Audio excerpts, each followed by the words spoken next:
Okay. So I want to welcome everyone and thank you so much for supporting the efforts of these courageous protectors. They are veterans, law enforcement, and all first responders and Gold Star families. Wounds to Wisdom, healing through veteran and first responder narratives, is about reaching our protectors who are suffering in silence, to know that they are not alone and be helped by the stories of our authors. Our authors not only are the ones that signed on the line to serve, run toward the bullets, the fires, the phone calls on people's worst days, receive that terrible news that their loved one was killed in action, but they also have the courage and generosity to heal and share their scars so that others have hope and a compass toward navigating the healing process. Authors, your courage is contagious. You are being the voice for all our protectors who haven't found their voice yet, and many are suffering in silence as we speak.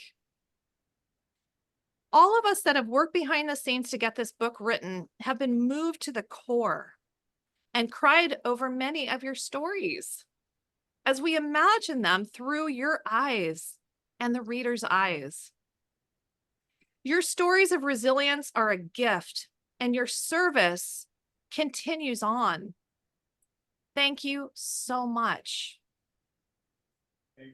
I can't wait to invite everyone to our weekly Wednesday night author readings, where we'll have one author read their story and then have a time to talk about it and the healing process. Stay tuned for that.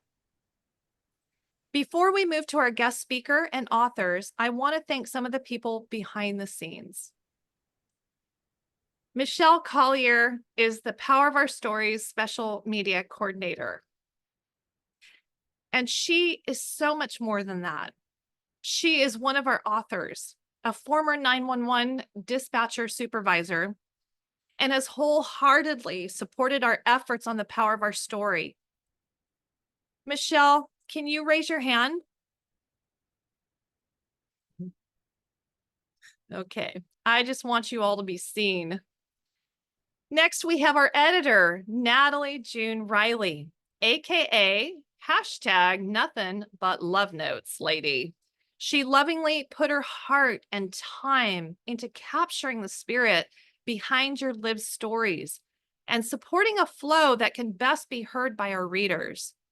We have shed a few tears over your stories together.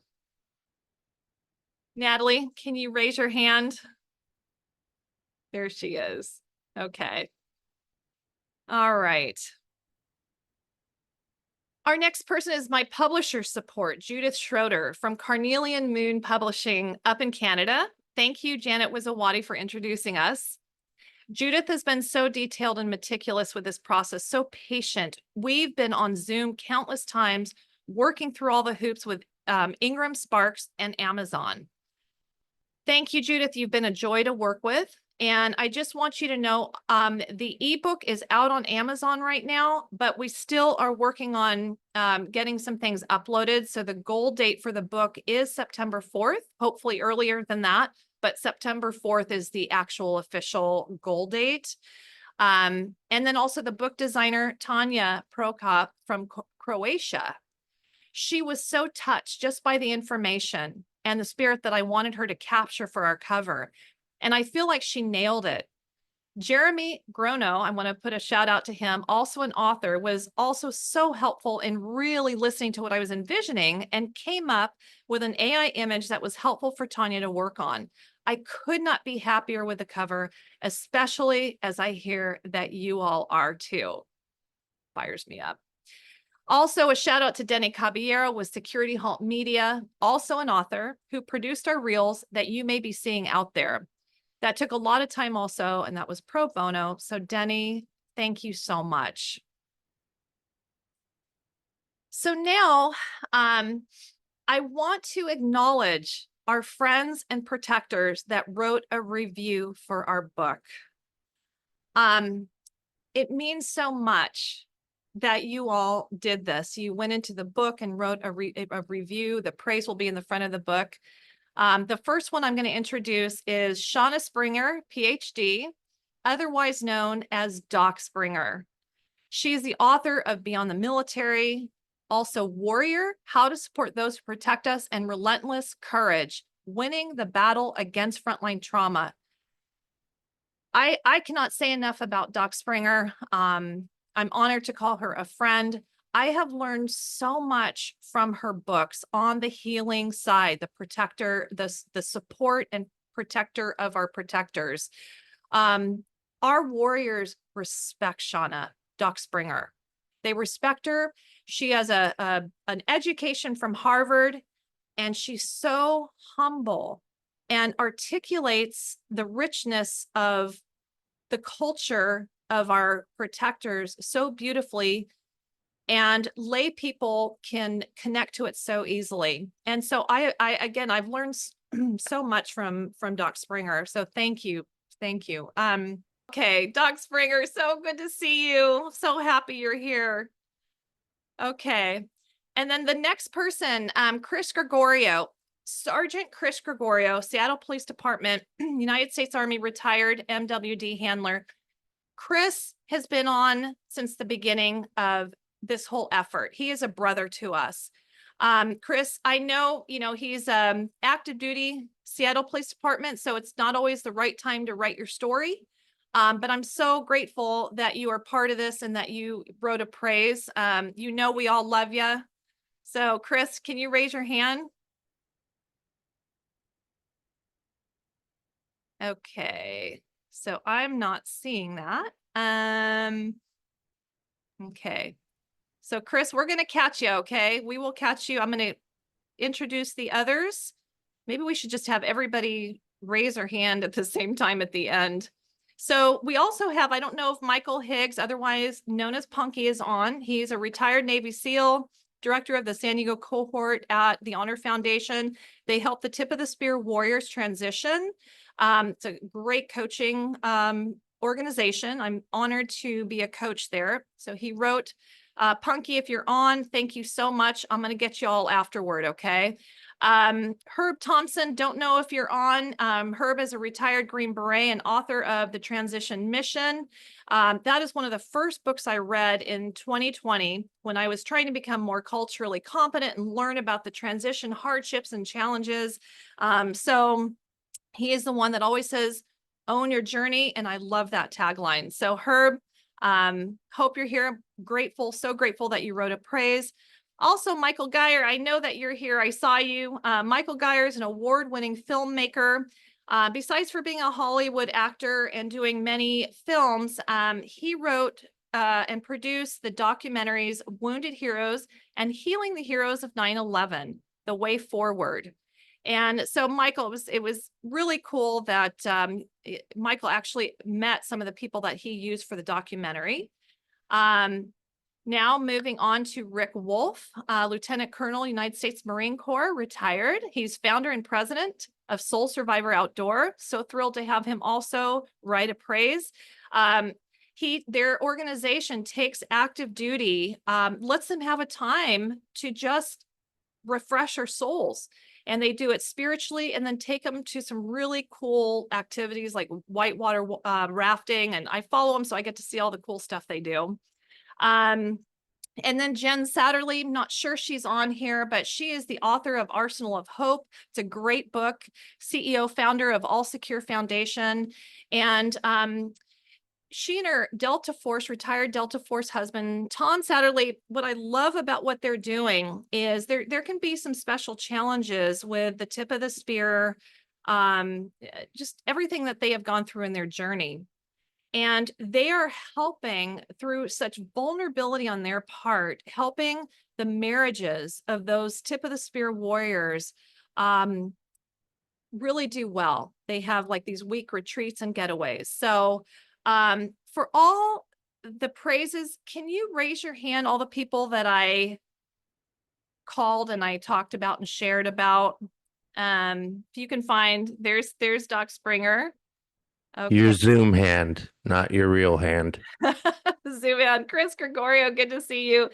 And then Scott Mann is also he put a praise in the book, but he's going to be our speaker tonight. So I will introduce him in 1 second. So anyway, I will catch up with the others who may be on a little bit later. Okay.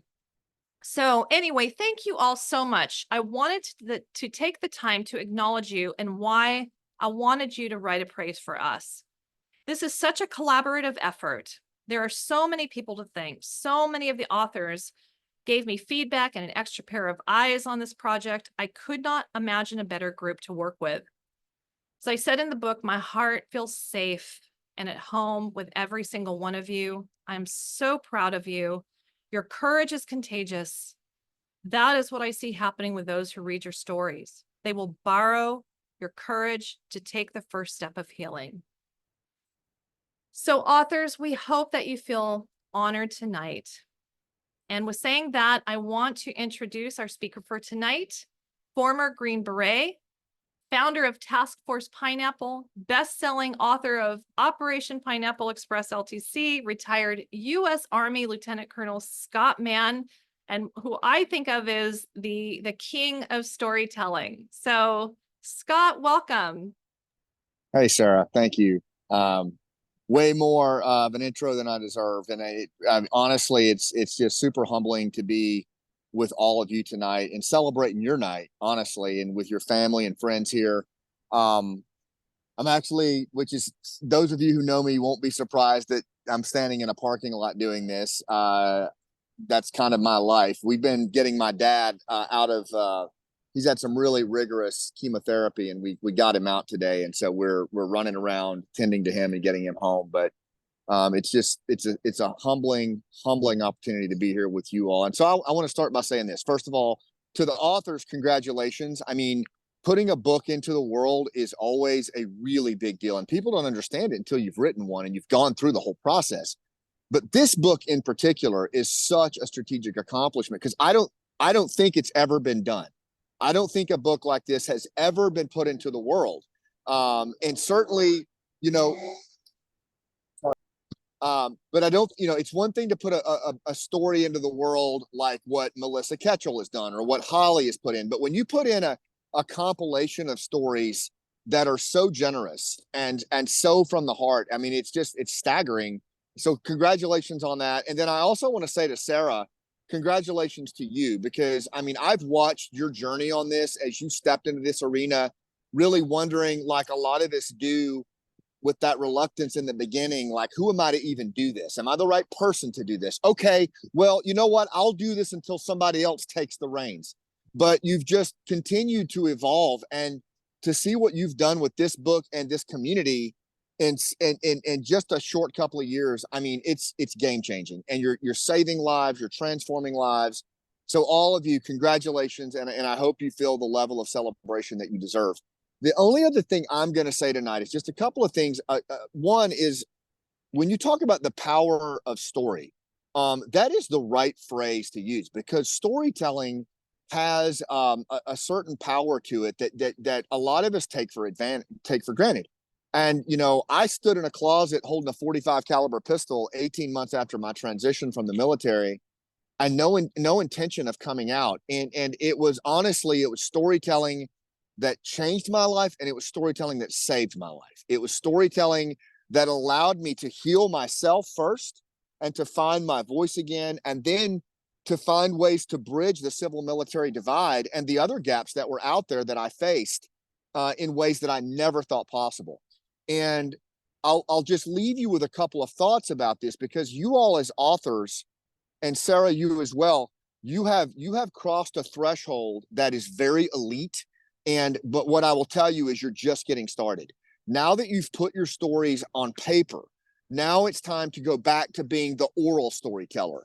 It's time to take your stories and speak them into the world. Take your books under your arm into different venues and tell your story, right? And then have that book handy so that people can go deeper and they can learn from it and build on it. But just understand that authoring a book like this that's so powerful, it has to be followed by oral storytelling.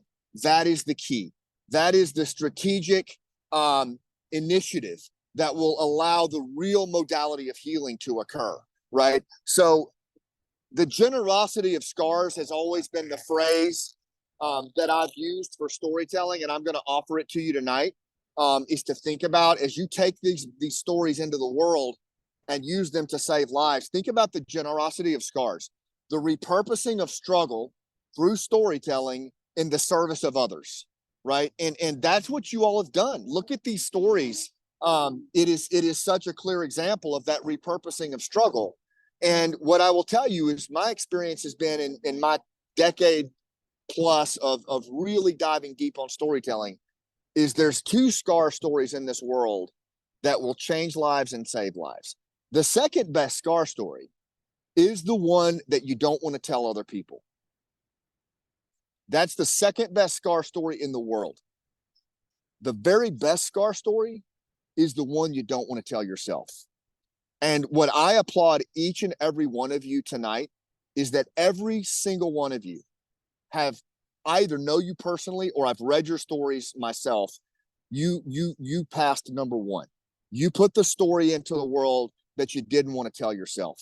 And that is the most generous thing a storyteller can ever give the world, is the story you don't want to tell yourself, because that's where people actually experience your generosity. That's where the miracle of storytelling takes place, because what happens is when you do that with that kind of generosity, you make yourself so relatable that the other party who's listening, the folks that Sarah was talking about who are suffering, they locate themselves in your story. It's called narrative transportation.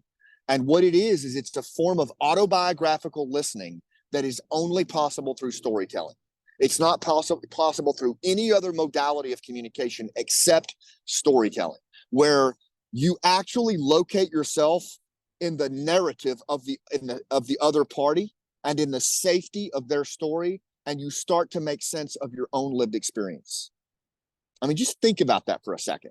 When you talk about what you went through, Melissa, in losing your brother, Holly, when you go through with talking about what you went through in losing Danny, when Zeke and Mary tell their story about their trauma, somebody that you'll never even meet has located themselves in your story, and they are making sense of their own lived experience in the safety of your narrative. And that's what you all have done. I mean, my goodness, that's as good as it will ever get in life. That is as generous as it will ever be, and you will have it for forever. Those legacies, those stories will always be there. And so now I encourage you, the real work begins, is to get up and tell your stories. For those of you listening tonight who are maybe thinking about telling your story, what I will promise you is this: if you're willing to lean into this, and if you're willing to explore your own story, there's no ceiling to what you can do. There's no limit to the healing that you can bring into this world, even as dark as it seems. Even if you tell yourself, nobody wants to hear my story, I don't have a story, my story's not as good as hers. Those are all myths that are not true. The stories that you don't want to tell others, the stories you don't want to tell yourselves, are the flowers and rocky ground where other people can make their way in this world. And so I encourage you to be part of this group, to jump in here and follow the lead of these amazing protector storytellers who are doing this. And I'll leave you with this quote from Tim O'Brien from The Things They Carried. He ends his play. He's a Vietnam veteran, and he ends his play as the lights start to fade, and he's thinking about all the buddies that he lost in combat, and about going forward in life, and where do I go now, and how do I make my way through this world, and how do I move forward with the guilt that I feel. And he says, stories are for those late hours in the night when you can't remember how you got from where you were to where you are now, for when memories are erased, when there's nothing left to remember except the story. And that's what you all have brought to this world. And I'm so honored and so proud of you. Know that I'm there at your shoulder. And if I can ever be of service in any way, I'm here. Sarah, God bless you. Thank you for what you're doing. And let's give the floor to these storytellers who really are the ones that are the ones to be celebrated. Scott, that was awesome. I really appreciate you sharing all that. You know, I think you gave us a clear action step, and that is to really now take our stories and use them and share them. And as many times as we can, because we've even discovered that we never know who it's going to impact so powerfully. Michelle is a wonderful example. She was so moved by Aaron's story, and now her life has totally changed. And I do want to say that your TEDx generosity of scars was so powerful to me. And it really is the power of sharing our stories. And just for all of you out there, if you're curious about, storytelling, look at Scott Mann's TEDx called Generosity of Scars. And Scott, it's always so good to see you. You always are so inspiring. Thank you so much. Thank you, Sarah. God bless you guys. You too. Okay. So now I'm going to introduce our authors. First, I want to give our editor, Natalie June Riley, a moment to share a few words with our authors. Natalie?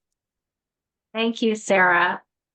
First of all, thank you and John for believing in me and putting this project in my hands with such faith. I'm not going to lie, putting together this project in just a few short months was very daunting, but your belief in me really helped get me through. And these 29 authors, they're all professionals, and that doesn't happen often to get 29 people who hand over their story and just are so brave and courageous and willing to let me work with them on making it so that the reader just loves this book, which wasn't hard because they were all wonderful writers and did a really great job. But so I want to thank you, Sarah and John, and of course I have to thank Chris. He's not here tonight, he's working, but he was such a part of this whole process, just getting me through. He saw me crying on the couch as I was editing, reading some of these stories. I mean, and I would reach out to Sarah too, and tell her, oh my God, this is unlike anything, these stories. I mean, one night I was in the backyard, digging in the garden with Holly Higgins. And then the next I was in the back seat being held at gunpoint with Rich Oakley. and then standing in the rain with Zeke at his mother's gravesite, and on the operating table with Jeremy, and in the airport after coming home from Vietnam with Shad. I'm going to start crying just thinking about it. It was so moving. I was so there with you all. And I want to thank you for that. It was beautiful. Thank you for trusting me. And if Chris were here, he'd be like, you're still crying. I was thinking about the number 29 and what the significance of that number is. And so I did some research, and the number 29 is very interesting. So I'm going to read this to you, and it's very meaningful to you in this book. The number 29 is a blend of energies derived from the numbers 2 and 9. The number 2 represents duality, balance, and cooperation, while the number 9 signifies spiritual enlightenment, wisdom, and completion. When combined, these energies create a powerful force that reflects the spiritual journey of an individual. With that said, don't ever in your life believe that this is an accident, that us all coming together and sharing our story and being a part of this amazing project, it's not an accident. And I can tell you with my whole heart, after having read your stories several times, and feeling it, being in that moment every time, this is meant to be. And Scott said it so beautifully about what storytelling is. And I'm always, I'm a seasoned editor. I've been doing this for a lot of years, and I have seen how people have grown and transformed in their lives because they shared their story. So my advice to you is that you carry this around like you would a child. Take it with you wherever you go and share it.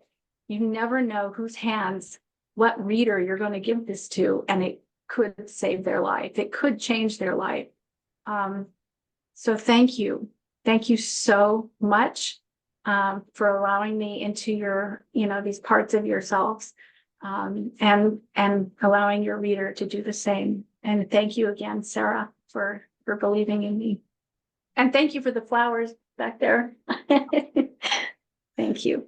Beautifully, beautifully shared. You have done a great, great job. And what wonderful words. Thank you so much, Natalie.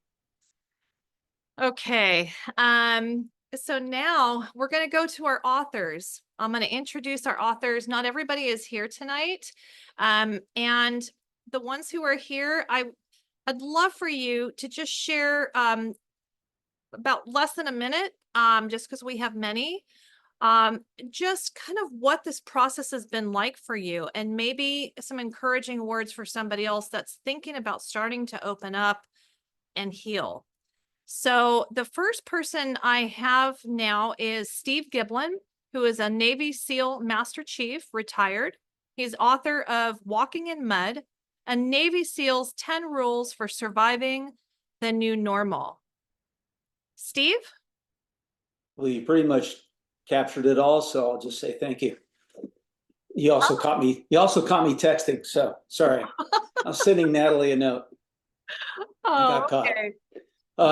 Yeah, so Steve Giblin, I've been retired now for almost 15 years from active duty, and I didn't realize how much my career was catching up to me until I did retire. And excuse my profanity, but shit started going sideways on me. And my wife had recognized it several years prior, but wasn't sure how to address it.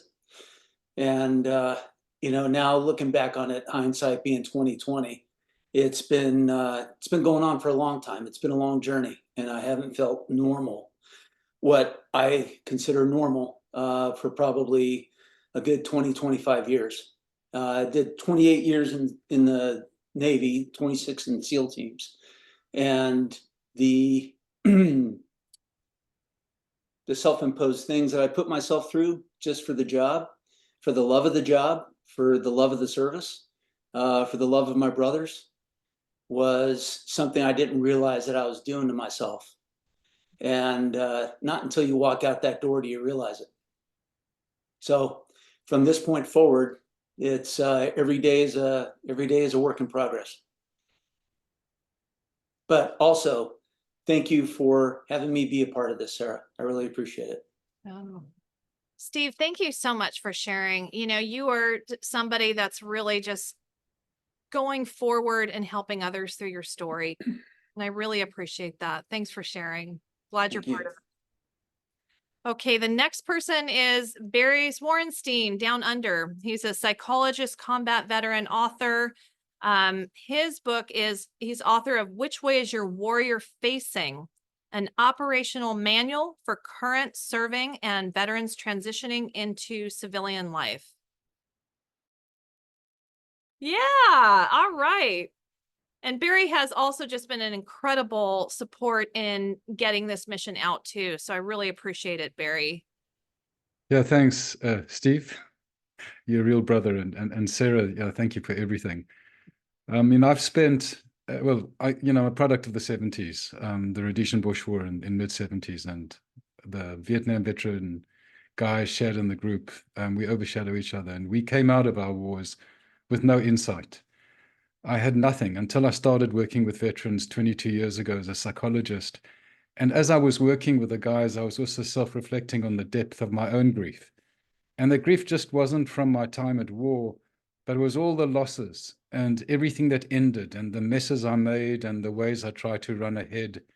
And I often say I was an ultramarathon runner because I just kept trying to run ahead of everything. But the book and the writing of the book and the touching of my grief especially the story about the last breath. I've seen a lot of last breaths, whether they were physical endings or relationship endings, and they were hard. But I mean, through beginning to face it, it's been a really powerful journey of healing. And probably the most powerful part of my healing is my wife, who's somewhere down there on the screen in the green top. And I really want to thank her for the generosity of her heart. Thank you so much, Barry.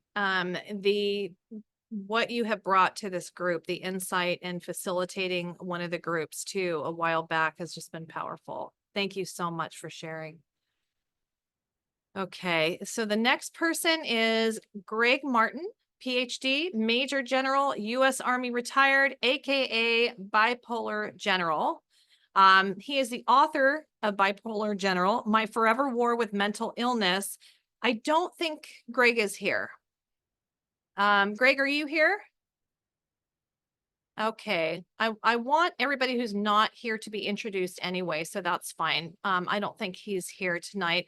And then I know Shad Meshad is here. Floyd Shad Meshad, United States Army Captain, Medical Service Corps, co-author of The Vet Center.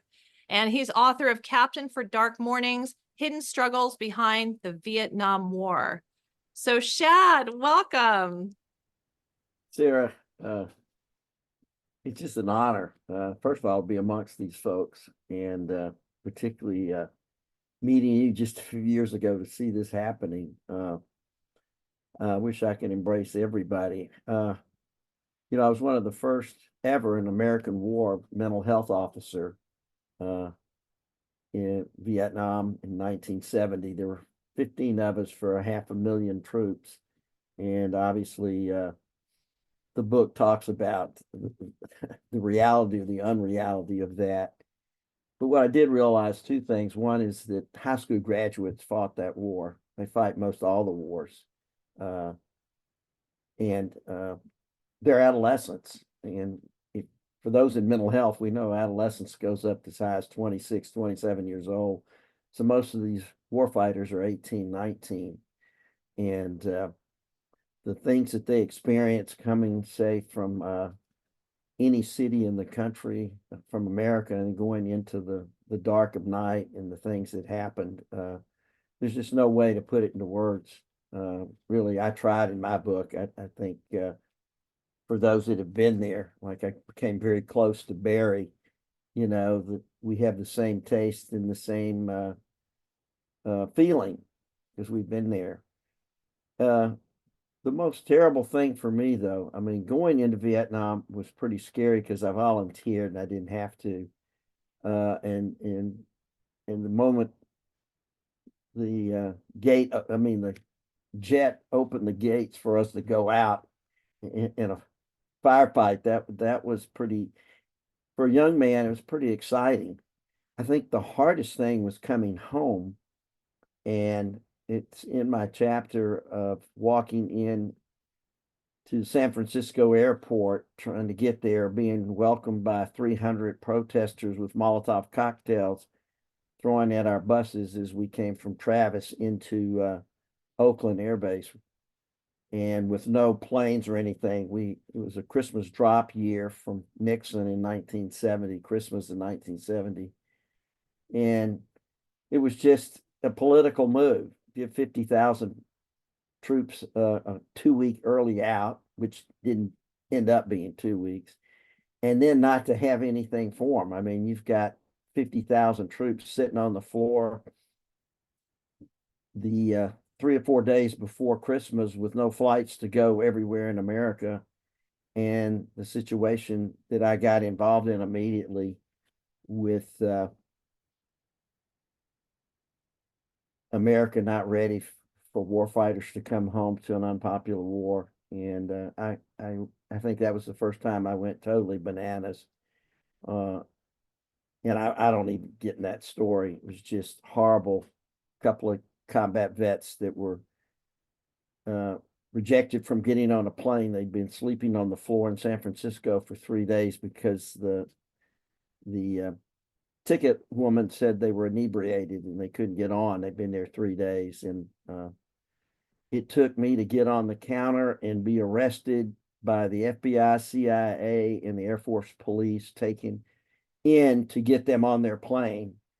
And luckily, the head of the airport and whatever, they were veterans, and they escorted me back from San Francisco, got me on a flight back to my hometown of Alabama. And I vowed right then and there that I'm going to dedicate my life, at least at that moment, to high school graduates that fight the war. That's about it. My whole life is still going. I just turned 80. The war's still going on as far as I'm concerned, for the transition, even for the last 3 or 4 wars that we've been involved in. And I've been all over the world. I've been to the Soviet Union working with vets. I've been everywhere except with Barry. I'm ready to go to Australia. The Soviet Union, when it was the Soviet Union, Eastern Europe, Western Europe, Asia, warfighters all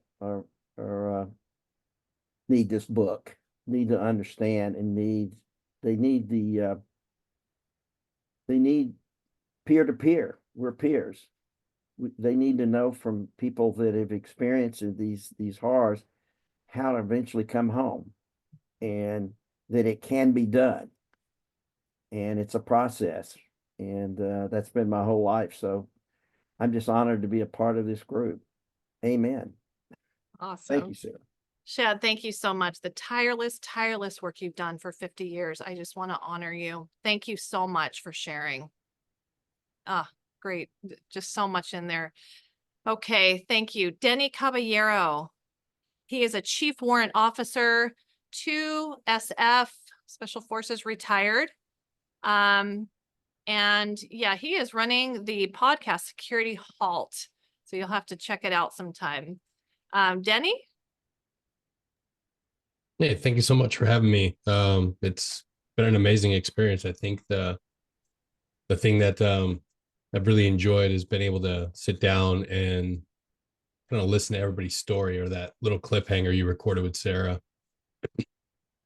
Getting to know everybody's story has been just really amazing. Really proud to be part of this. I think for me, sharing my story is being able to hold up a mirror to anybody that's dealing with this and say, like, you can recover. I'm on the other side of everything I experienced. And it's great understanding that you can heal, you can recover.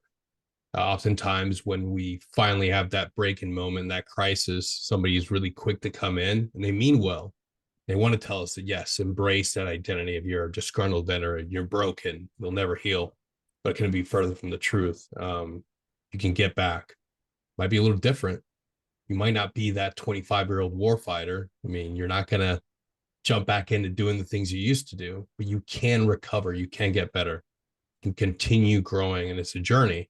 And being able to also do that with my own advocacy, it's just being able to put that picture out there of somebody that has gone through the absolute worst of it, been able to get back. So it's absolutely been really rewarding, and just absolutely amazed to be part of this. And just love being able to sit down and on those long days where I'm editing till like 2 or 3 in the morning and pull up your podcast and get it ready to go. I'm completely honored to do it. So yeah, happy to be here, gang. Denny, thank you. Again, another powerful story. And if I haven't mentioned it before, the thing that is so amazing about every single one of their authors, it's how they reframe their story on the end of their story. They have gone through things that we cannot imagine, and yet they have been able to reframe their experience. And just like Denny has said, find healing, find a way to go forward. So Denny, thank you so much. And then, Absolutely. yeah, thank you. And then Rich Oakley. Rich Oakley is DEA Senior Special Agent, retired. And I know we're all so proud of him. Rich. Thank you, Sarah. As a 24-year-old young man, I secured my dream job as a police officer. But nobody prepares you for that line of work. Nobody tells you what's going to happen to you, how your life's going to change. And so I went in, and 6 months into my first year, I was kidnapped. Uh, then later on, when I got to DEA, I had an assassination attempt. But in between those two events, there were many, many other traumas. I worked homicide, so I saw uh, the dead bodies and the bleeding, and people burn up in cars and stuff like that. And I never thought that that stuff was going to bother me. And of course, back in the 60s, there wasn't anything available for us. So you just got up and you kept going to work. And I was told oftentimes by people, you're depressed. And I said, no, I'm good, man. No, really. I said, no, you really are. I could see it in your face. I said, no, I'm okay. And I kept all of that from my daughters. I mean, I know they probably wondered, there's something different about Dad, but they couldn't put their finger on it. I mean, there were a couple of times when I said, you know what, it's not even worth it anymore. And then I thought about it. I said, well, how's that going to affect my mother? And I didn't have my daughters at the time that I was thinking about this, but I thought about my mother, and I said, how is it going to affect her? And then one day, a couple of years ago, July 19th, I ran across Sarah, 2020, on LinkedIn. And we sent a few messages back and forth, and she invited me to come on and tell my story. I had sent her an article about my assassination attempt in Newark, New Jersey, while I was with DEA. And I hadn't told that story to anyone. I went through my whole police career and never told a soul about the kidnapping. I kept that because I was afraid. What are people going to say? Are they going to look at you and say, "Oh, he's damaged goods"? Be careful. So for a couple of decades or more, I carried all of that with me until I was able to sit down and first I sat in on a couple of sessions, and then I could feel the energy and the safety just exuded. And I said, you know what? I'm going to tell my story. And Sarah said, Rich, we don't have to record this. I said, no, I want to record it, And I'm glad I did, because it showed all those emotions all that pain that I had been holding that was coming out of me, the tears and everything else. And then when I was finished, I mean, the people in the group, I mean, they were wonderful. I mean, it was almost like I had a group hug. And Sarah knows how grateful I am for being able to be on this platform, and thank Denny and Scott and Natalie and Judith and everybody that behind the scenes gave me some encouragement to do this. Thank you all. Beautifully shared, Rich. I'm so proud of you. Thank you. The next person is Holly Higgins, Gold Star mom of Senior Airman Daniel J. Johnson, story coach and a public speaker. And Holly has just been a joy on our group. Holly, welcome. Thanks, Sarah. Meeting Sarah has been amazing to me. I had just started working with the Hero's Journey, and we do storytelling workshops. And I was on a flight, a layover, and I was scrolling and I saw Power of Our Story. Wow. And when I say do the workshops, that's with Scott, who introduced, who is one of our praisers that you heard from earlier. He's my my boss and has taught me so much about storytelling. And I've discovered through sharing the story of accepting my son's death and learning how grief has helped me mourn and surprisingly helped restore my joy, which sounds surprising, but grief does that if we don't run away from it. And I've discovered that through storytelling, the brain and the heart heal while our brain makes sense of the chaos and the pain and the tragedy and the trauma that we are experiencing. And as we make sense, then we find meaning and purpose. And our brains are wired to find meaning and purpose. So our brains are wired for stories. And, you know, everyone here knows we remember stories that were told to us when we were little, when we were children, and our grandparents tell. You probably remember stories that somebody told you in college. You might not remember the person, the name of the person who told you the story, but you'll remember the story. And that's why that's that power of that narrative transportation.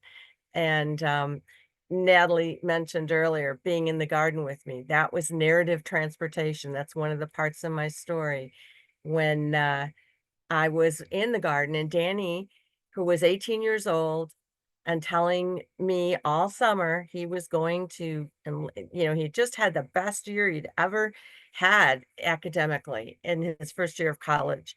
And he came home and said, I'm going to set it aside and enlist in the United States Air Force. And my heart just fell. And that whole summer he was determined. And he came out right the weekend before his swearing in, kneeled in that garden with me, didn't say a word, just started pulling weeds with me, his hands in the dirt. Now he was 18. That was a message. Kids do not automatically come out to help work in the garden. And I knew at that moment that we were down to the wire, and this was his and at that moment we weren't discussing anymore, we weren't talking, it was total silence while we kept working. And I stopped, I rocked back up on my heels, I looked at that sky, and in my heart I cried out for the magic words that would make him change his mind. And then I looked at him and I said, this is so hard because I love you so much and I'm afraid. The moment I spoke those words, I was reminded and just flooded with memories of what I taught him and his brothers about love and fear. And I knew at that moment that those magic words did not change his mind. They changed my heart. And therefore I was able to support him in the hardest thing, anything I've ever done. And though he died, I can say that I am grateful that I supported him and that I didn't have to miss all of the wonderful things he experienced in those last 3 years of his life because I was there and not estranged from him, which would have happened if I hadn't supported him. So my big message in my story is choosing love over fear. And I just want to say how amazing this experience has been with these 28, really, plus Sarah, plus Natalie, plus Judith. So there's more than just 29 of us, but what a gift this year has been for me. And these stories, if you're listening and these stories are going to knock you on your feet, off your feet, and get right to the heart. And every single one of them touched me so deeply. So thank you, Sarah, for letting me be a part of this.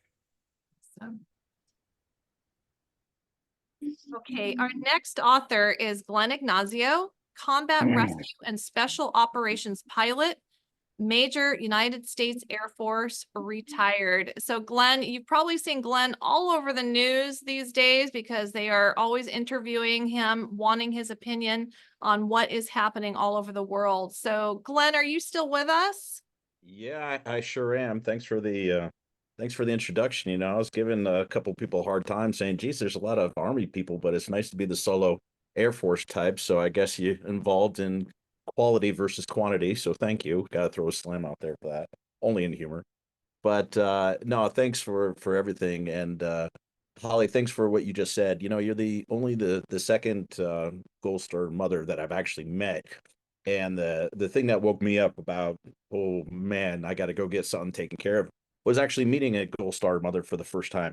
You know, for our job in Air Force Rescue, you'll know, and some of the teams will know, and some of the members that are out there that are and special warfare, special forces, what have you. It's a lot of times we're going in to get those folks out, or others, depending on what it is. But we talk a lot of times about the rescues we did, but we don't talk about the ones we were unable to do. And so the first time that I met a Gold Star mother, she had her son's uniform on the wall frame. And I was like, oh wow, this is amazing. Where's he stationed? And she told me she was a Gold Star mother. And I had to excuse myself because one of the missions I wasn't able to do was actually an Army helicopter that went down. And I was sitting there going, was her son one of the ones I could not get out? And it was a rescue we weren't able to do. And it was pretty traumatic. And that was the first time, and it was 16 years after I came back. And so that was the eye-opening experience for me. And from that, there was some very interesting journeys of just starting to tell the story and helping some people get out of certain situations. So, you know, we're always out there helping others or doing something for others. And sometimes we realize that we needed the break. And telling that story really got some people to, you know, step up and step out. So there's a few things that are in my story about some personal injuries. That's what ended my career and so forth. That's in there. I won't get into all the details. But Sarah, thanks for letting me tell this story. It's helped other people out, and do appreciate it. And it's actually great to meet everybody else. And it's nice to be the solo Air Force guy. So yeah, appreciate it. Good to have you, Glenn. Thank you so much for being on. Again, guys, when you read these potent stories within 1,500 words, it's just so intense, and you get the whole picture. So Glenn, thank you again for being here. Appreciate it. Okay, so the next one is Chad Bruckner, performance coach, speaker, police officer, and Army veteran. There you go, Glenn. And then he is also the author of The Holy Trinity of Successful and Healthy Police Organizations, Improving Leadership, Culture, and Wellness. So welcome, Chad. Hey, how you doing, Sarah? Everybody. I honestly, I don't even know what to say. I'm like listening to Glenn, listening to everybody talk, and I'm just, maybe because it's like 10 o'clock at night here on the East Coast, but just powerful stories. And it's hard to even introduce myself because it's like I want to reflect on everybody else's experiences. So yeah, I retired 3 years ago from policing. Devastated. I retired devastated. You know, I went in the Army at 17. Clearly nobody knows who we are at 17, and I didn't know who I was. So then I come out at 25 after 8 years, and my entire adult life was consumed with military service. And I go into police work and thinking that would be a similar type of profession from the lens of somebody that hopefully has a lot of values and integrity. So, and I know a lot of us can relate, all of us can relate to that. So then I get into policing. It's not the same thing. It just wasn't the same thing. I saw a lot of just overt infidelity, lying, kind of backstabbing, selfish pursuits to get to the next rank. And I don't say it to criticize. I say it that it's the system, it's the construct, it's the matrix. It's to get ahead in that specific world. It almost creates that level of competitiveness. So when I found myself in a situation where somebody that I loved and cared about was a mentor to me, ended up taking action against me, it was just devastated me. It did. And I'm in a point now where I can just acknowledge it and say it. So writing my chapter about the wisdom of forgiveness, I believe it was called. For me, that was really important. And it's a journey I'm still on, but being able to forgive somebody who you were on calls with, who you were working cases with, who you drank beers with and smoked cigars with after an arrest, who you were at each other's families' events, families, each other's families knew each other, personal spouses knew each other, kids knew each other. And to have that person clearly betray you, and the evidence comes out and the information comes out that it was intentional, and not that it was personal against me, just this person is somebody that schemes and is ambitious and steps on people to get ahead and rides on people's coattails to get ahead. Realizing that that can happen to you, and you can still forgive them and understand because of their own brokenness, their own pain, their experiences had nothing to do with me.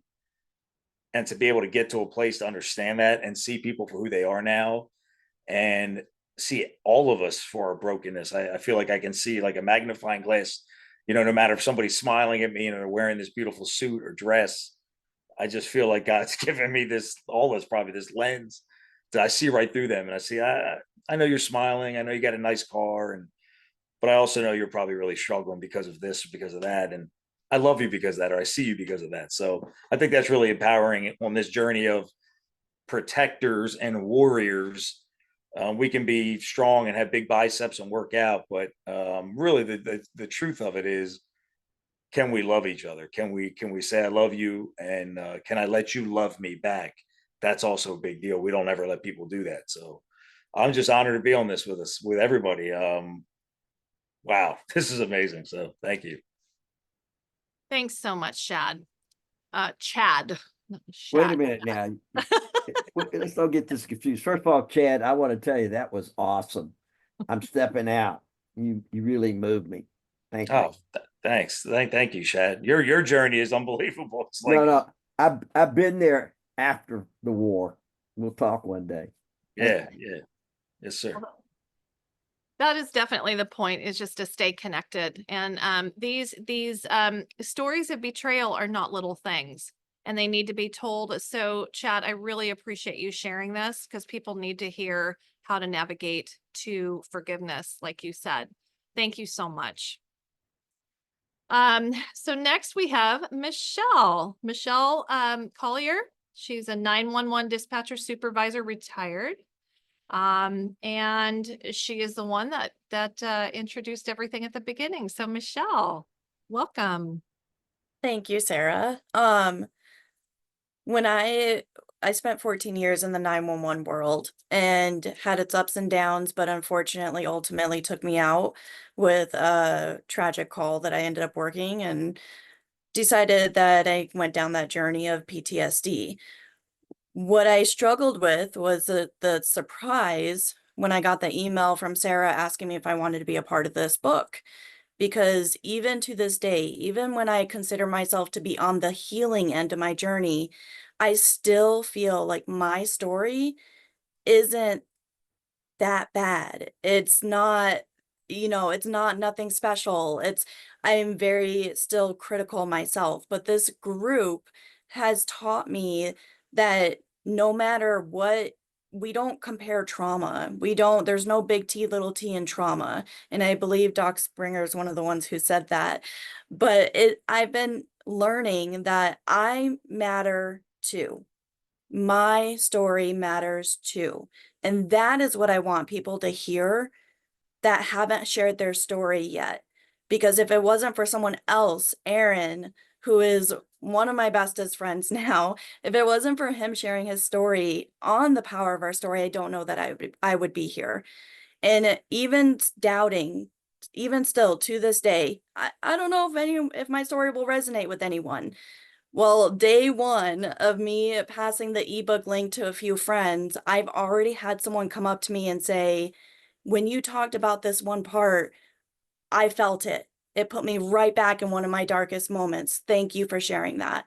And it's things like that. We don't always get to see the good outcomes, especially when you're a dispatcher, but it was things like that mean so much to us, to know that we did impact somebody. And a friend of mine, I found out another piece of him today that I'm not sure I would have found out had I not shared my story, had I not been a part of this book. So thank you, Sarah, for this platform. But thank you to everybody. Out of the 49 people that are still on this call, I think I can call most of you friends. Thank you all, because you all have been part of my journey. It's so amazing to see you just grow. I'm so proud of you. So proud of you, Michelle. Thanks so much for sharing, because you are definitely making a difference out there. Thank you. Okay, and then we have Janet Wizawati, and then we'll have Jim Leiden after that. Thanks, Sarah. Oh, wait a minute. Sorry. I got a little ahead of myself. Janet Wizawati is a Royal Canadian Mounted Police dispatcher. She's retired. And she's also author of The Year the World Paused: Stories of Inspiration and Transformation. There you go, Janet. That was better. Welcome. Thanks, Sarah. Yeah, I've been part of the Power of the Story for the last 4.5 years now, thanks to Sarah. I found my tribe. I was diagnosed with PTSD in 2003, long before they even were talking about police officers having it, never mind dispatchers. And it took several car accidents to finally put me over the edge and see a psychologist. And because I thought it was a car accident, what was happening to me. And first session with her said, no, it has everything to do with your career and the calls you've taken. My story started actually as a spouse. And I want to stress how much the spouses are also can vicariously be traumatized by just things that their husbands or their spouses come home and say without even thinking, because they're compartmentalized as a police officer. It takes some transition to become home as a husband or a dad. And I didn't find that out until after I started my career in the force. And then I could see that. But it was a long journey. What I found and what I say in my story, I call it, there was a piece that I wrote in 2011 called The Night the Mask Cracked, because we all wear a mask. And when it cracks hard and takes you down that rabbit hole. But the journey it starts at the beginning when things happen, but really it's ongoing. The psychologist one day said, oh, you don't have to work with me anymore. And I says, oh my God, now what? Because the journey doesn't end after you work with your specialist. It takes a tribe, but it also takes you the courage to keep on moving forward, because it's so easy to slip back into that darkness, but you have to keep working forward. And the power of our story, even though it was, like I say, 4 years ago, it's been amazing. And every one of the people in our group, they're family, they're our tribe. And I've met a few of you now personally, and it's been awesome. So never give up and reach out, because every one of us here, every one of us wants to be on that journey with you and help you move forward. Thank you so much, Janet. Appreciate you. Okay, Jim. Jim is a public servant, fire chief, retired. Good evening, Sarah. Thank you for inviting me to be a part of the book. As I've shared before, I really don't know how I found the power of our story. I don't remember exactly the stumble across on LinkedIn or whatever, but it's been a few years, and I had the opportunity to start sharing my story through some other platform before that. But it was, through this opportunity to share the story and then get invited to join the book, that I really got to unpack my 40 plus years in the fire service. And that doesn't include the time before my career started, my paid profession, when I was a 14-year-old Explorer Scout, where I really experienced my first trauma exposures. And it was those elements that were the first start. And this was back in the late 70s and early 80s, before we understood trauma, before we dealt with trauma.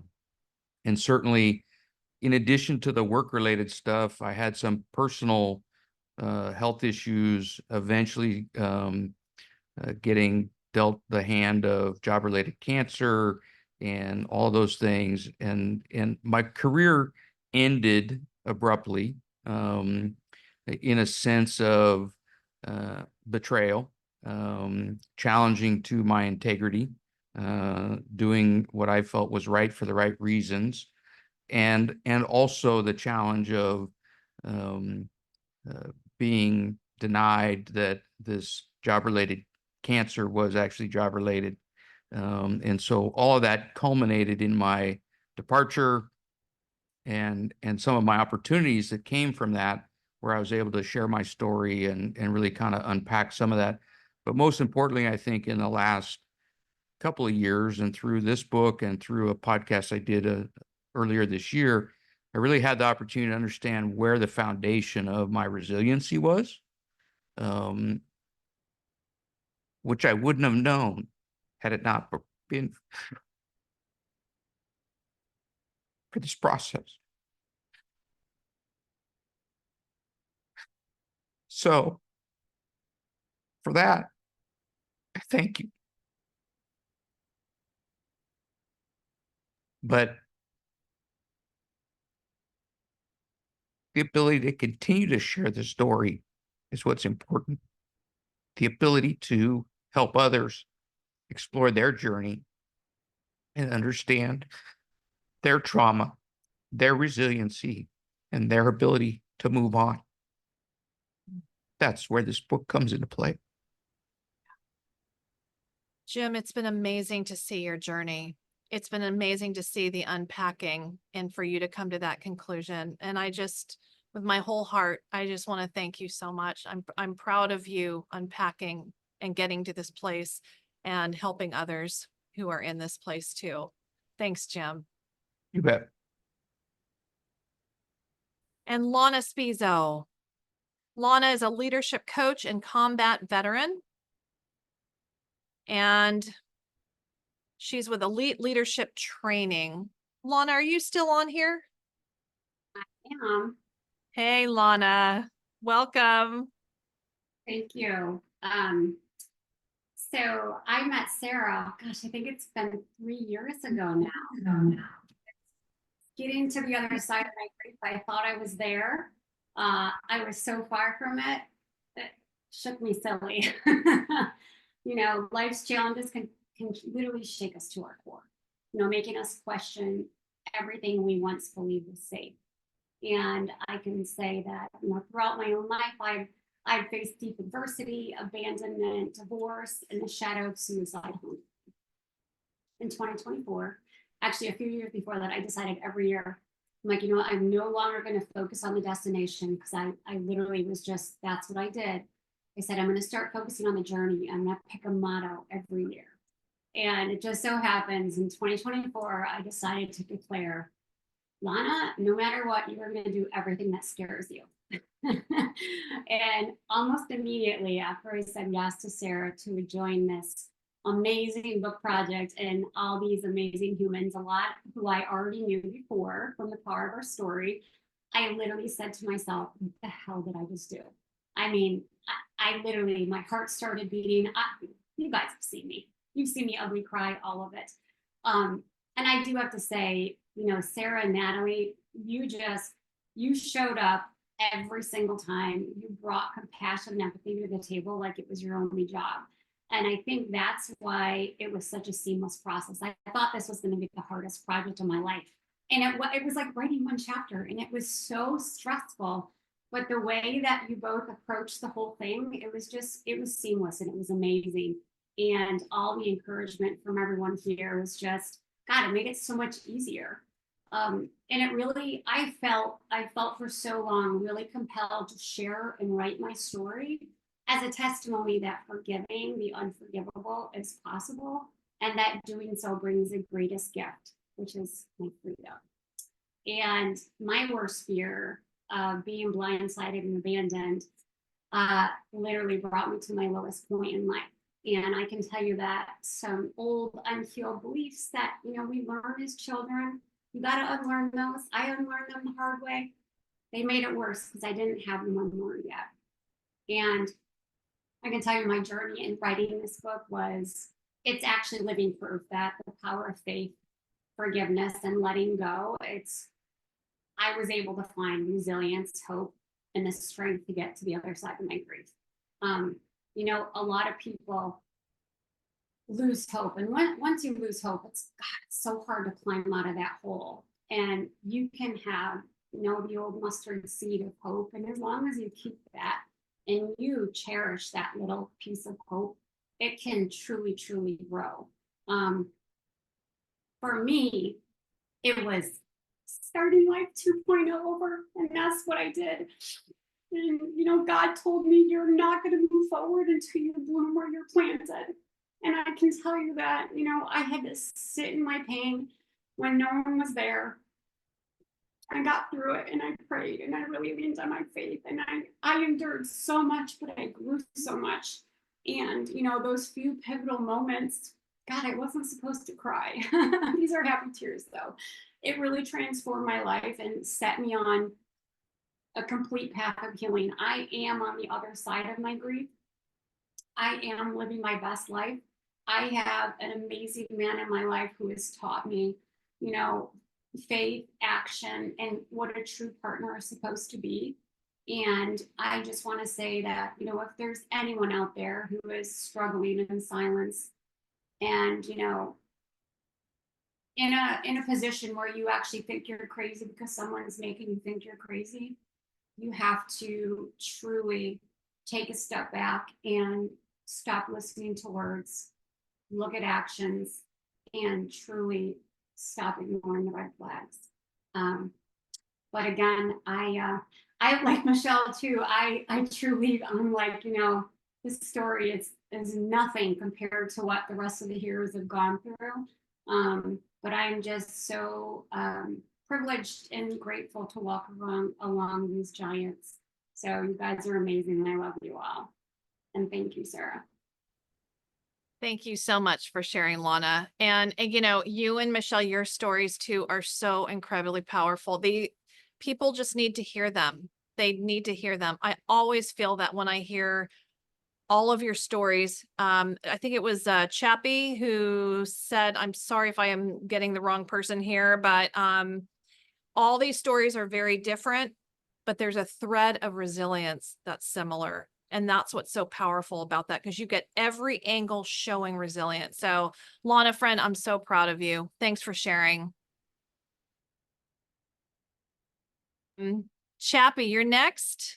We've got quite a few more. I don't want people to fall off. So let's try to keep it to about a minute. And so Todd Stewart, otherwise known as Chappie, is a retired firefighter. He's a chaplain. And he says, free from all men, servant unto all. 1 Corinthians 9:19. So Chappie, are you still on the call? I are. All right, Chappie, it's all you. Wow.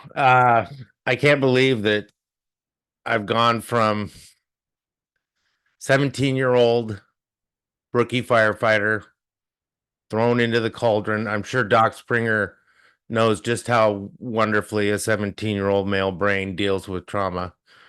3 decades dragging dead people around with me.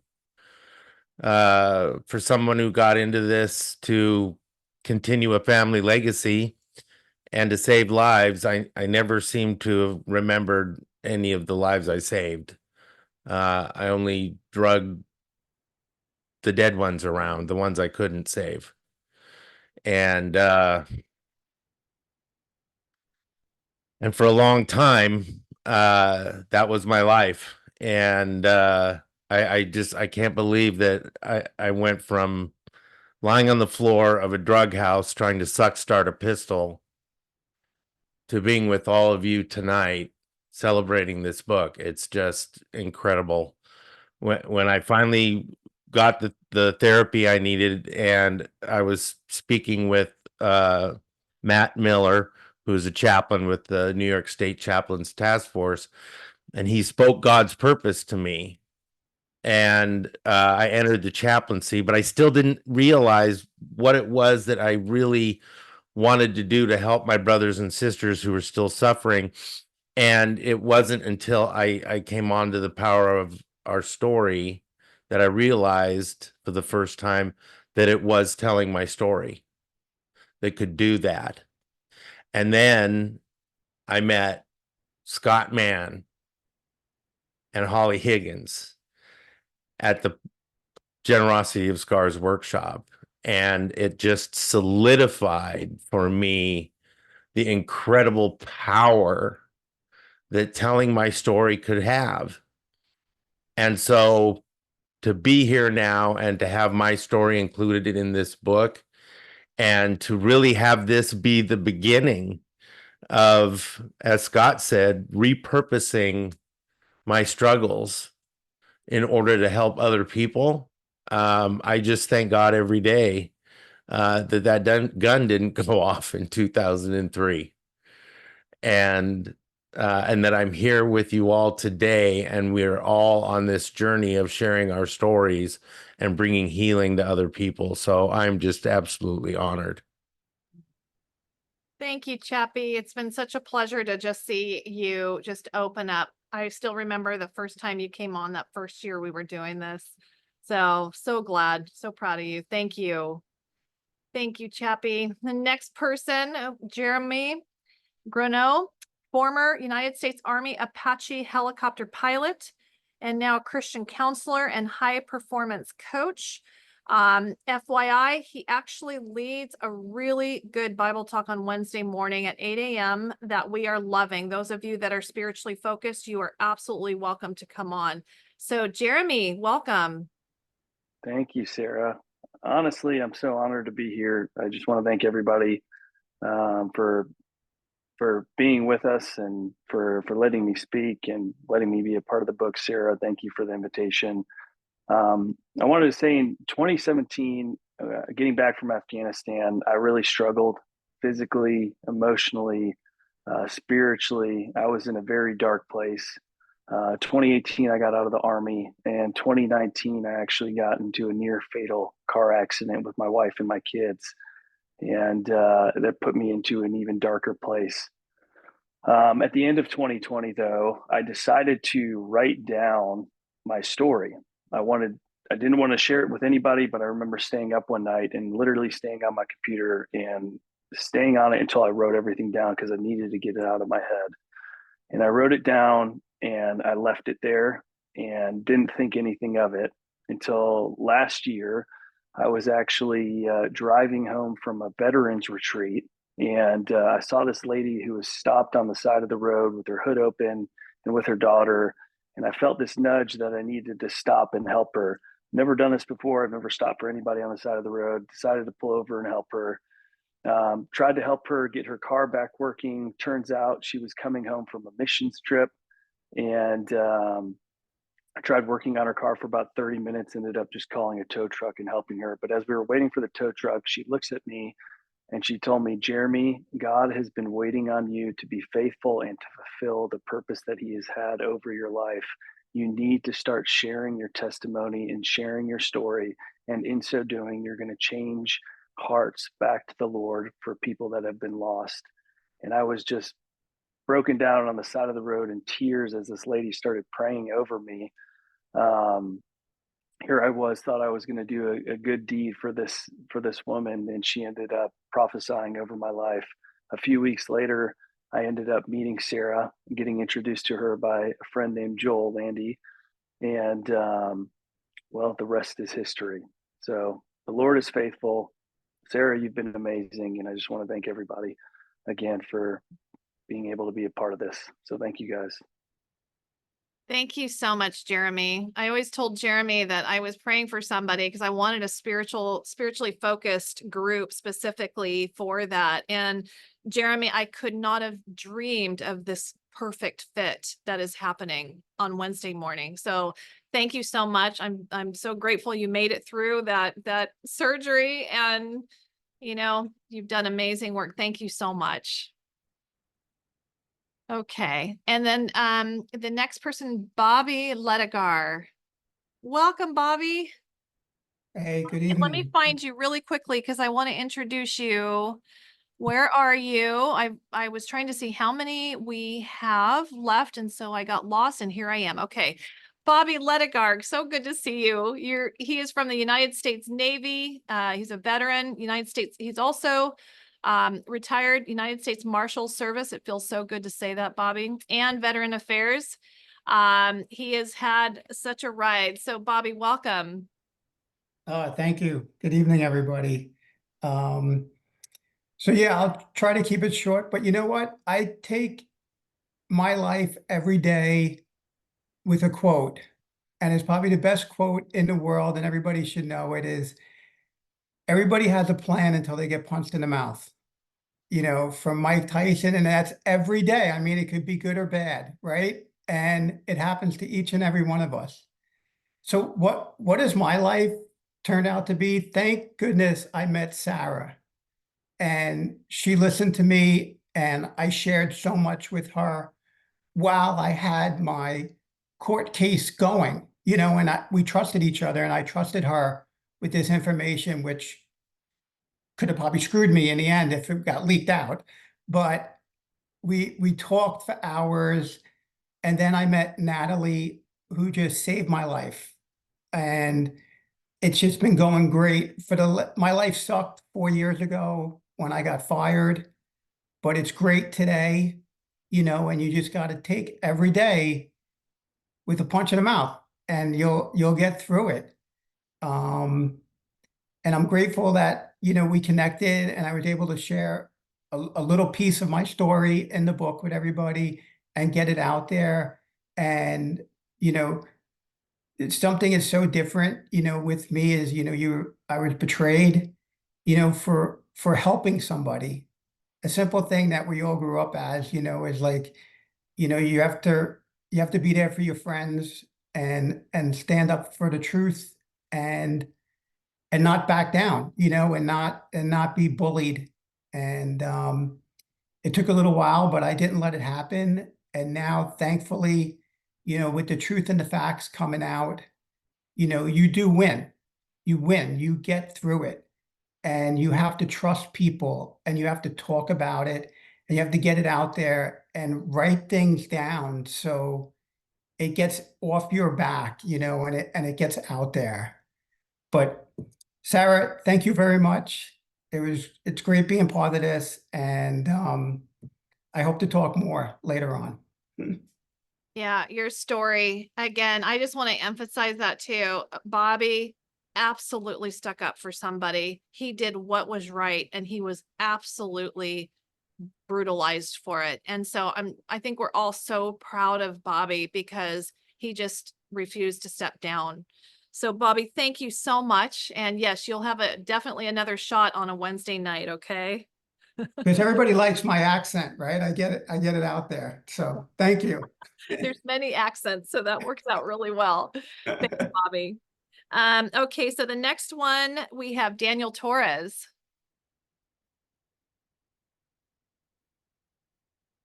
Hello, Daniel everyone. Torres, I'm sorry. It must be late. I'm so sorry. Daniel Torres, husband, father, servant leader, combat veteran, advocate, and he has a lovely wife named Melissa Torres. So Daniel, thanks for being on. Absolutely. Thank you for having me. And I'm honored to be a part of this wonderful tribe and to be among these amazing people that also contributed their stories. The process for me has been a whole lot of scary, eye-opening, empowering, and healing all at the same time. And the eye-opening part was allowing myself to kind of lose that persona that I was sticking to for a long time for my military service. And I understand, you know, I have to learn and understand that although I was never the tip of the spear in my military days or my law enforcement days, I was always a part of the spear. And learning to lose that social service, job-related comparison was the biggest thing for me, feeling that my story was worthy to be put out there. So that's the biggest thing that I learned is losing that persona and allowing yourself to be vulnerable to share your story. My vulnerability is my strength, and it feeds my resilience. And then I would just like to say that I appreciate and I love my lovely wife, Melissa, dearly for her support, and I appreciate her every day. And I would also just like to say, with the college football season coming up, go Army, beat Navy and Air Force, just like we did last year. Thank you. That's awesome. Thank you, Daniel. Okay, and then Mike Payton. We'll go Mike Payton, then Scott Duncan, then Melissa. So Mike. And let me find you. Just want to give you guys a head start. Okay. So Mike Payton is a Navy SEAL, retired. He's an empath and an aspiring author. Mike, welcome. Are you still here? Yep, I'm still here, Sarah. Awesome. Good to see you. Yeah, great seeing you as well. So first of all, I got to start by saying thank you to you, Natalie, and the whole entire tribe. Like, and the Wednesdays are phenomenal with Jeremy running the show, and having the Q&A or the dialogue afterwards is fantastic. So, yeah, a little background on myself: 21, almost 22 years in the SEAL teams, retired out of there. But the biggest thing, going through a lot of drama in my personal life, and so how we met, Sarah, in my opinion, is a providential act. Like there's no other way to explain it. Meeting through a third party contact, and then because I was working on a book, because I'm like, I got to get this out, but I don't know exactly what it looks like. And then we talk, and you're like, hey, after hearing my story, you're like, hey, do you want to be an author in this book? And I'm like, absolutely. So I packed about 6 years into 1,500 words. And it was just, I guess the point of the whole chapter was, it was pulse wave after pulse wave, or blast wave after blast wave of like attacks or things happening to me on a very massive level. And I had to get to the pinpoint problem and what it was. And this is 4 years after the fact, but well, I'm still going through some of it, but like 4 years after being sober. But the pinpoint to it all, or about 90 to 95% of it, was addiction. And so all of these negative things were a byproduct in some form or fashion to addiction. And so that was a theme of the chapter. And what I really wanted to emphasize is there's hope on the other side of it. So there's vulnerability and strength, and there's hope. And the hope for me has been a spiritual hope. And it's always been God, being the provider, provision through every single variable in these trials. And then, but you can overcome obstacles if you have that hope, that faith, hope, and love. So that's where hopefully that resonates with people as they read the book. So thank you once again, Sarah. It's awesome. Super proud of you. Super proud of all of you guys. I really cannot express how amazing it is to see you go through this process. You guys, if you're not an author, watching them dig so deep, and there's something about 1,500 words where you have to nail it. You have to nail the goal of your story and then reframe it. So it's like you're forced to really own it. And it's not an easy thing. So Mike, so proud of you. So glad you're part of this project. And you will have another night on Wednesday night. Thanks. Okay. And then I think, let's see, did I put Scott Duncan next? Scott Duncan, are you still here? I'm here. All right. Scott Duncan is a Lieutenant Colonel, United States Marine Corps, retired. He is definitely one of my buddies on this long journey. He did a group himself, a podcast for transition. And Scott, it's good to have you. Welcome. It's a pleasure to be here. This is God's providence. I think we keep hearing something along that line. I absolutely believe this. When I look around and see all the people that are here and how we all came together here, I have absolutely no doubt. I do want to share one thing real quick, Sarah, and if Chad is still on here, Steve Straight, some of you guys know him from LinkedIn. He was in the Air Force. He was a crash rescue guy. And then he was a fireman for a number of years. A super guy. We lived not too far from each other. I spent some time with him today, and he wanted to pass on a big hearty hello and, you know, love to all you folks that know him that are on here on this call. He's a good man. So in particular, you, Sarah, wanted to make sure I said hi to you. So, okay, well, that said, well, actually, hold on. There's one more thing. There's something about the power of the beard. That might be another book that we can write. And I'm talking about Jeremy.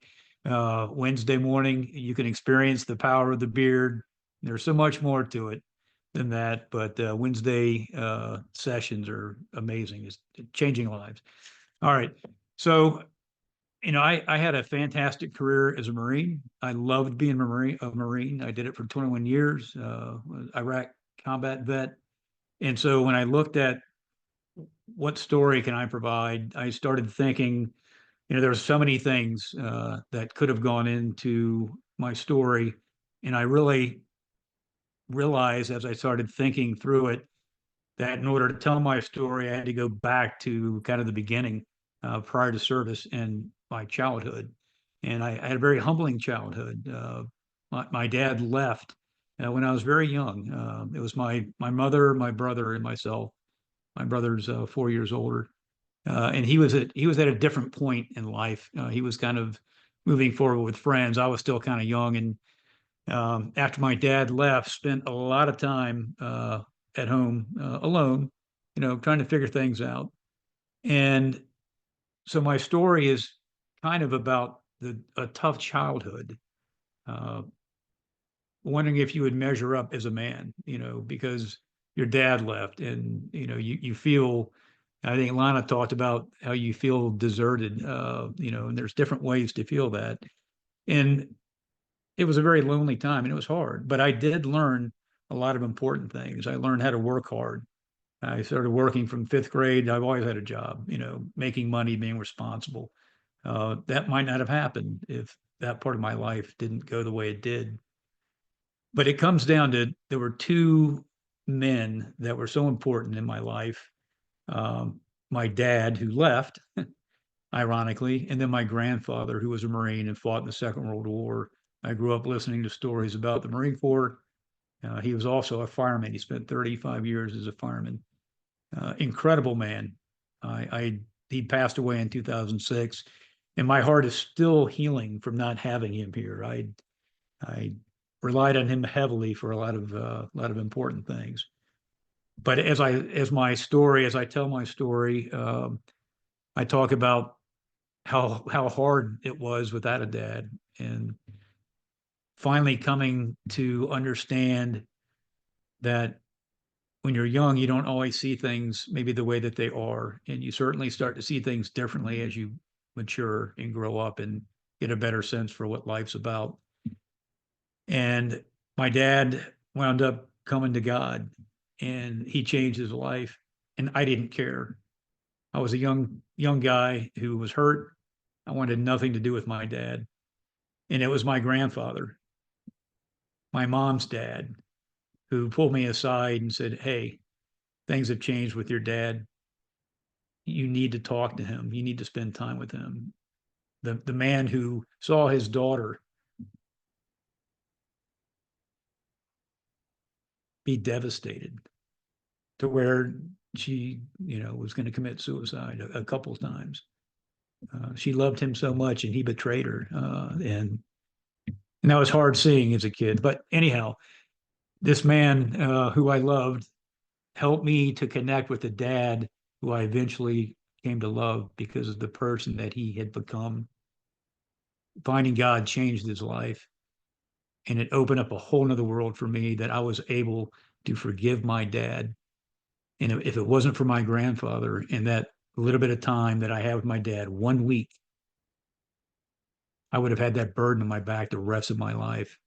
My dad died a year later. He died of cancer. He was 42. It tore him up. You know, he smoked from the time he was 15, and he passed away when he was, again, 42, 6 months. And Forgiveness is so important. And so is giving people a second chance. I always advocate for that. If you have a relationship that for whatever reason you've walked away from it, as long as it's not a dangerous thing, but if time has passed, I always recommend that you at least reach out and see what's there, what the possibilities are, because God changes people. He changes lives. He's changed my life for the better. I'm so thankful for my life and the story that I was able to share. And the last thing is, I think it's important for young men, especially, to have people to look at. I had a successful career as a Marine, and so yeah, I think I'm someone that young men could probably look up to. And so when they have the understanding of, you had a pretty tough childhood, but you made it. Hey, if that guy can make it, maybe I can too. And so that was really one of the main reasons I wanted to put that story out there, aside from, one of a veteran. There was a lot to write about, but this one resonated. And thank you, Sarah, for all you do. You're an incredible person. Scott, thank you. That story never gets old. None of your stories ever get old, you guys. They're so real, so human. And that's what this confused world is searching for. Thank you again. Well, last but not least, unless I need to go search, make sure I'm not forgetting anybody, we have Melissa Ketchell, who is such a special woman. She's a veteran advocate. She is a Gold Star sister of Lance Corporal Michael W. Hanks. And she just has a great sense of humor and is doing amazing things with connecting those who have survivor's guilt, especially, and just really connecting with Marines that were with her brother and just really creating a family. Melissa, are you still on? I am. Oh, good. Hey, Melissa, welcome. I'm so glad. I'm so sorry somebody had to be last, rats, but you're here. Oh no, thank you very much. I'm so excited to be a part of this and just to be with so many amazing people. It kind of just resonates with me that there are no coincidences, and I was one of the tail end people to be added to the book, so it makes sense that I'm the last one tonight. Jake Edwards introduced me to you just earlier this year, and we kind of just had a lot of things in common, and you asked me to be an author, and I'm just very excited to have found a tribe of people that are turning into family. And my message in my story is about powerful connections and relationships, and just how I've turned tragedy into purpose, working with the military members that served with my brother and forging connections between Gold Star family members and those active duty military members and the veterans later on. And just kind of even like my family growing up, my own children growing up in the aftermath of my brother's death, and how I've turned that into, just a story of healing and hope. My daughter is on this call. I think she graduated from basic training in AIT, and all of her friends in the barracks are watching. So just want to say thank you to her. She's super supportive. And this book has been a very personal journey and a tribute to my brother, and just a good way to honor the resilience and strength of all of us. And I just thank everyone for embracing me, and to Sarah for allowing me to be a part of this journey. Again, so proud of you, Melissa. Your story is powerful, and it really gets to, it's an angle that not many people have. And it's really reaching out and doing so much healing. You guys, I just love you all so much. I know I probably tell you that every week, but I really do. I'm changing the view here on my recording, because we have now just finished all the stories of the authors that could be here tonight.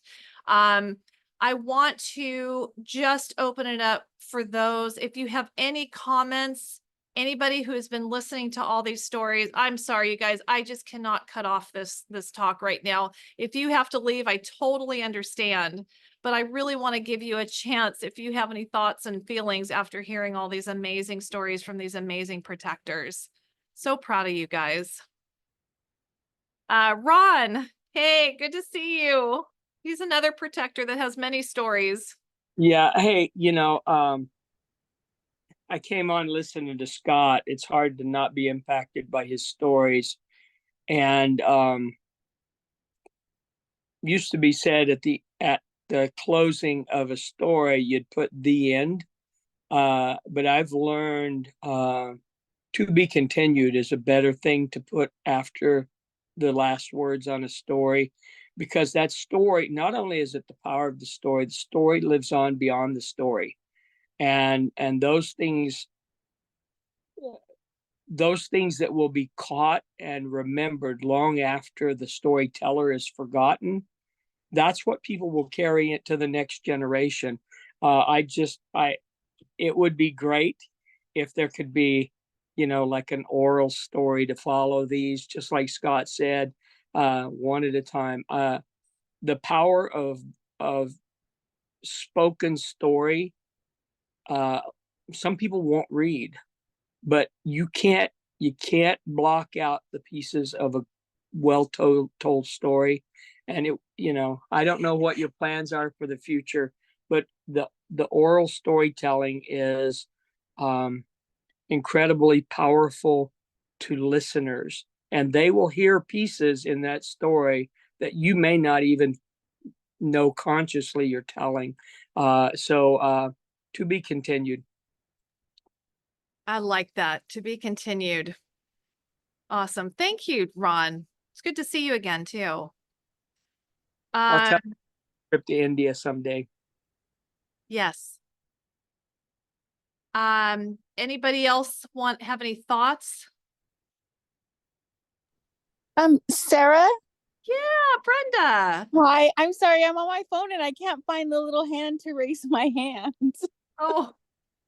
I just wanted to say there's so many new faces on here, and I'm one that was like from way back the very beginning when we first started. And I'm just, I know I've been away dealing with some stuff, but I'm just really proud how much this has grown through the years, Sarah, and congratulations to everyone. Yeah, thanks so much, Brenda. It's so good to see you. So glad you came on. It's always good to see, familiar faces from a while ago. Right. So many of these, I'm like, I was here when they first came. I remember. Look how far we've come. Yeah. Yeah. So I'm really excited. Congratulations to everyone. Awesome. Thanks, Brenda. Okay. And then Mandy. Well, I can't be here without saying something, Sarah.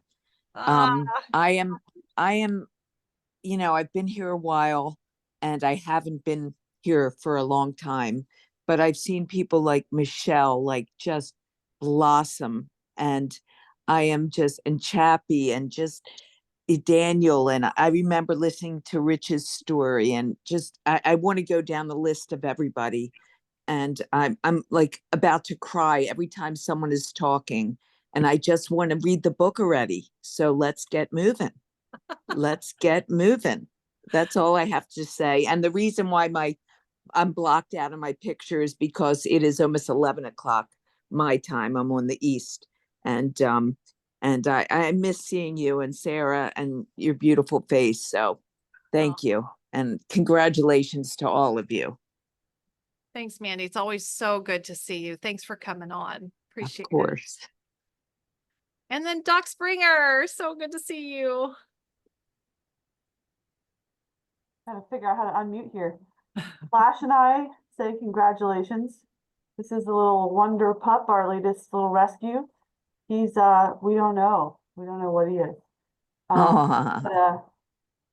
You guys are incredible, and this story is just all the stories are just so authentic. It takes so much courage to put this out, and I'm just so proud to support you. So I just wanted to say congratulations.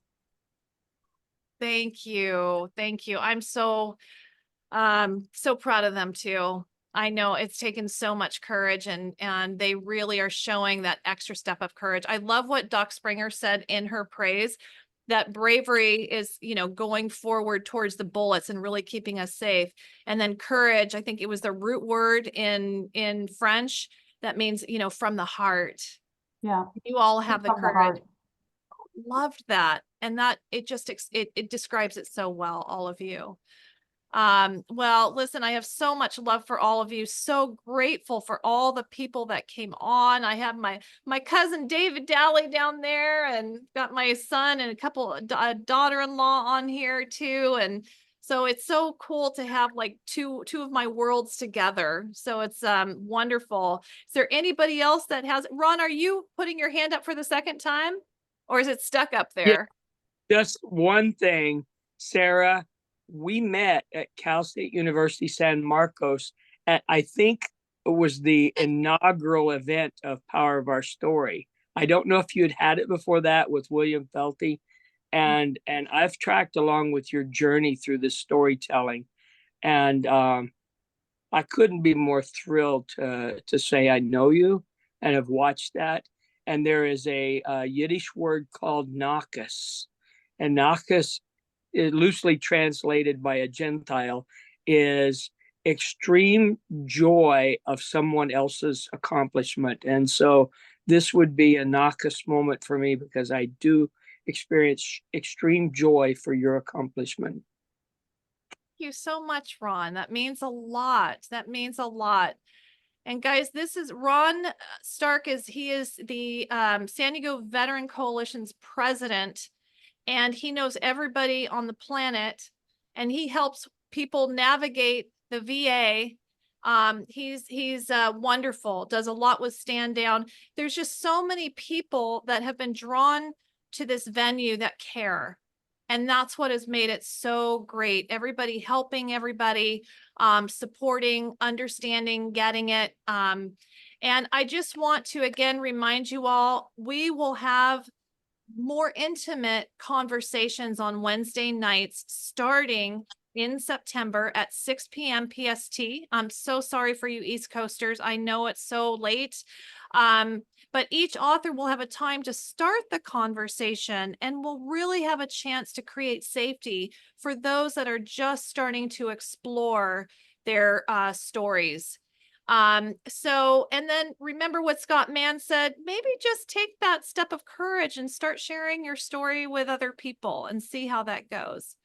But anyway, listen, so much love for you all. Again, thank you for taking this time to encourage our wonderful authors. Much love to you. Bye-bye. Thanks, everyone.